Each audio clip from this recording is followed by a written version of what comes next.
If you do everything we've covered in this short SEO course, you may well find significant improvements in your search ranking and, more importantly, the traffic coming to your site from the search engines.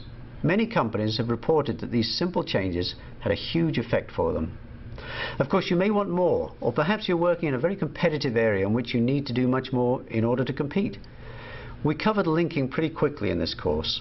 If you're working in a very competitive area, then you'll find a strong linking strategy is essential. You really need to jump in and learn as much as you can about that. Google the term link building and you'll find lots of information about link building strategies. There are many sources of information related to SEO. You may want to check out what the search engines themselves say, of course. Both Google and Bing provide information in their webmaster areas.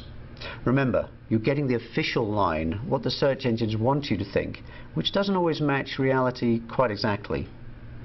Google's blog can also be very useful for keeping up with significant technology changes.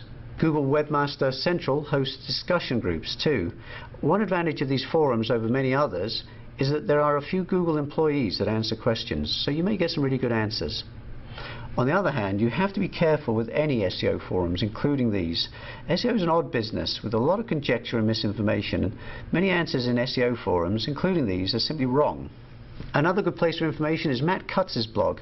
Matt is an early Google employee, and he's Google's liaison with the SEO world, well known to people in the business.